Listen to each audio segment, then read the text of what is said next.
Yes, it is 2 weeks. Also, Joseph the gentleman, Victoria Tenzing are here with me. There are a lot more lawyers working on this, but we're the senior lawyers, and Boris Epstein. So, I guess the best way to describe this is when we began our representation of the president, we certainly were confronted with a very anomalous set of results. The president way ahead on election night, 700,000 or 800,000 in Pennsylvania. Somehow he lost Pennsylvania. We have statisticians willing to testify that that's almost statistically impossible to have happened in the period of time that it happened.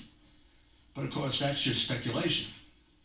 As we started investigating, both our investigations and the very patriotic and brave American citizens that have come forward are extraordinary.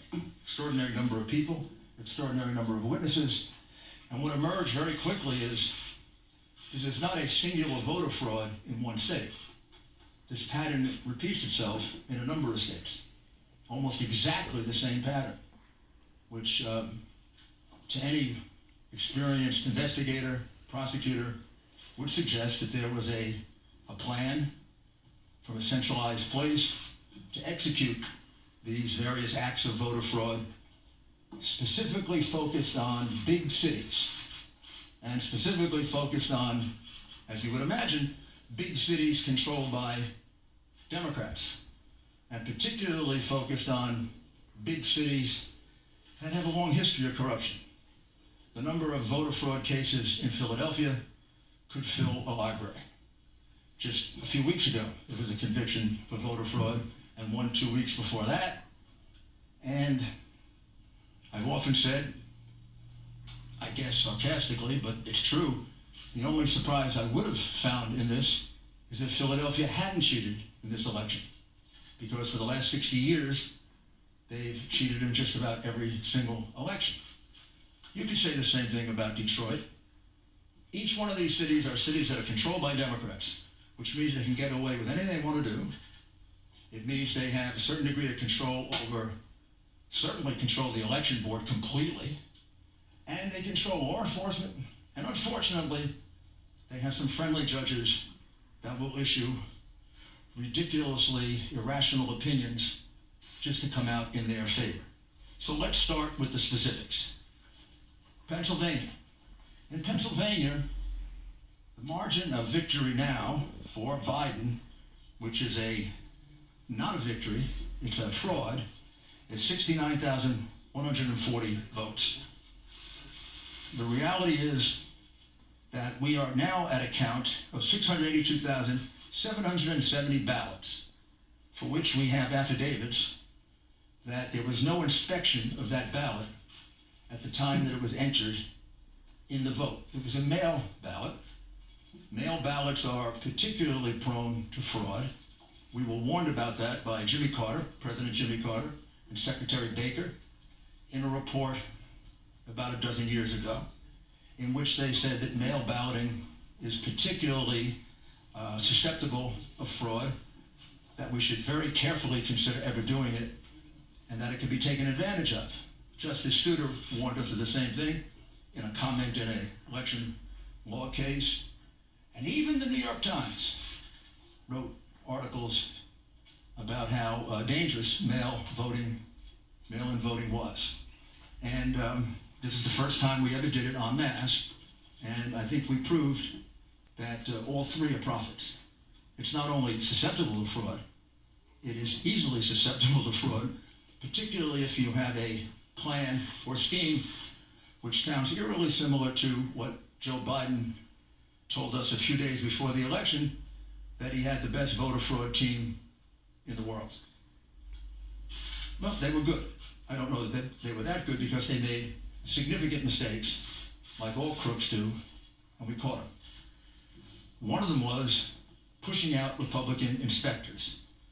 Every state, almost every civilized country, even Tanzania and places that you wouldn't think of, have rules about inspectors, particularly for mail-in ballots. And why particularly for mail-in ballots? Because they can more easily be defrauded, and you can't check on it. People who have never done a mail-in ballot, I'm going to show you why it's so easy. Well, you fill out an envelope like this. You put your, usually in New York, it would be your assembly district and the precinct in which you're voting. You fill out your name and your address, and you sign it. You then use an inner envelope, and you put the ballot inside the inner envelope. You seal it all, and you send it in. When it's being counted, almost invariably in the United States, up until the mass cheating that went on in this election, a Republican and a Democrat inspector, as well as others, if there are other parties, is allowed to watch the unsealing of this ballot.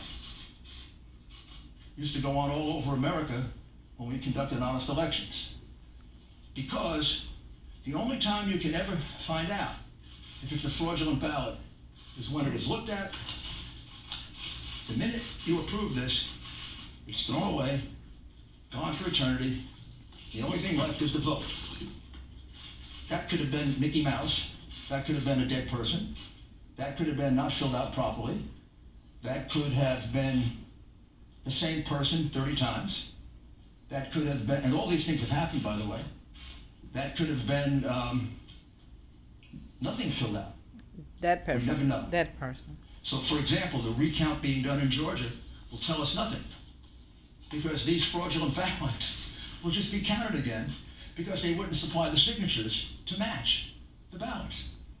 So it means nothing to have counted these ballots because, for example, in Pennsylvania, where we have probably our most precise evidence, 682,770 of these ballots were cast, put in, and they weren't inspected, which renders them ballots that are null and void, cannot be counted, have to be removed from the vote.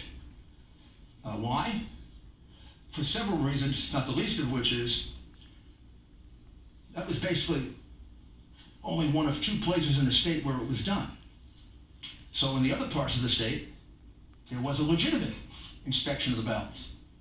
So if you have 2 different standards in different parts of the state, one favoring one part of the state, the other disfavoring the other part of the state, that's a classic violation of the Equal Protection Clause of the United States Constitution. Bush v. Gore being the most recent case that teaches that. That's not the only fraud that went on in Pennsylvania. All of the other frauds carried out in the other states by the Democrat bosses happened there as well. For example, if you made a mistake in that ballot and you lived in Philadelphia or in Pittsburgh, you were allowed to fix the mistake. But if you lived in what would be considered more Republican or Trump parts of the state, you were given no such right. One of our plaintiffs, Mr. Henry, cast an absentee ballot, and he failed to put it in the secure envelope inside. He just put it in open, naked. That ballot was cast aside because it was invalid, because that breaks the privacy of the vote. In Pittsburgh and in Philadelphia, if they noticed that there wasn't an inner envelope, they'd contact the voter and allow him to vote again. Or if he didn't fill it out completely, or if he made a mistake and didn't sign his full name, he was allowed to cure it. There is no such provision under the law of Pennsylvania. The Democrat Secretary of State made that up in order to maximize the votes in Philadelphia and Pittsburgh and to minimize the votes in the other parts of the state. Clearly illegal, clearly voter fraud, easily provable, hundreds of witnesses, maybe thousands. We have, to give you another example, we have 17,000 provisional ballots cast in Pittsburgh. Do you know what a provisional ballot is?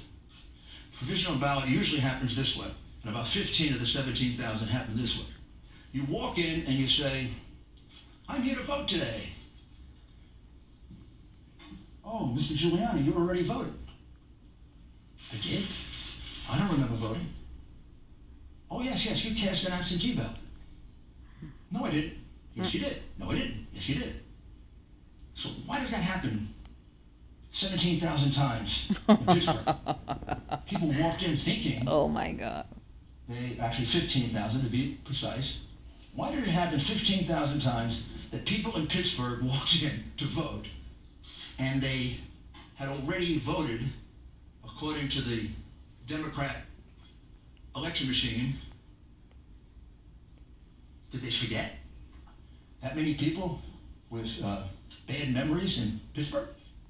Or is the following correct? That as witnesses will testify, they were instructed by the Democrat bosses when they had a ballot in which there was no one registered, just assign it to somebody. Just assign it to Rudy Giuliani. So when Rudy Giuliani won't show up to vote. And if he does show up to vote, we'll give him a provisional ballot. That is what we call circumstantial evidence of the fraud. The direct evidence of the fraud of the people who will testify that in fact that's what happened to them. As well as the 50 to 60 witnesses we have for the way they were treated and not allowed to inspect the ballots. They weren't just not allowed to do it. They were pushed. In a few cases they were assaulted. In all cases they were put in a corral so far away, probably the closest they got is from here to the back of that room. We could do like a, did you all watch My Cousin Vinny? You know the movie? It's one of my favorite law movies because he comes from Brooklyn. And when the nice lady who said she saw, and then he says to her, how many fingers do I got up? And she says, 3. Well, she was too far away to see it was only 2. These people were further away than my cousin Vinny was from the witness. They couldn't see a thing. Now, I don't know. You're going to tell me that 60 people are lying? They didn't just tell me this. They swore under penalty of perjury, which is something no Democrat's ever done. You don't even ask Biden about this. You don't put him under penalty of perjury. He doesn't even get asked questions about it. He doesn't get asked questions about all the evidence of the crimes that he committed. These people are under penalty of perjury. Their names are on an affidavit. They swear that they weren't allowed to carry out their function as inspectors. And it's not just a technical thing. There's a reason they did it. Why would you not allow people to carry out the function they've been allowed to do for 50 years, 60 years? Why wouldn't you allow inspections of those ballots? Unacceptable. Because you knew you were going to use those ballots to catch Biden up. And you had a big road ahead of you. You had to catch him up for 700,000 to 800,000 votes that he was behind. And the only way you were going to do it was with the mail-in ballots. You couldn't have a Democrat and Republican inspector around. They don't even have Democrats watching, because they'd be afraid that there'd be honest Democrats who would say, you're cheating. So that takes us to Michigan, where there was an honest Democrat who said they were cheating. And we'll show you her affidavit, because I know you keep reporting falsely that we have no evidence, that we have no specific acts of fraud. That's because the coverage of this has been almost as dishonest as the scheme itself. The American people are entitled to know this. You don't have a right to keep it from them. You don't have a right to lie about it. And you are. I mean, you don't report to them that a citizen of this country, a very fine woman, who is willing to allow me to give you her name. I can't give you all these affidavits, because if I do, these people will be harassed, they'll be threatened, they may lose their job, they will lose their friends. We've lost lawyers in this case because they've been threatened. We've had lawyers that need protection. What's going on in this country is horrible, and the censorship that you're imposing is making it worse. But Jesse Jacob is an adult citizen and a resident of the state of Michigan. She's been an employee of the city of Detroit for decades. I know her age, but she can tell you her age. She was assigned to voting duties in September, and she was trained by the city of Detroit and the state of Michigan. She was basically trained to cheat. She said that I was instructed by my supervisor to adjust the mailing date of these absentee ballot packages to be dated earlier than when they were actually sent in.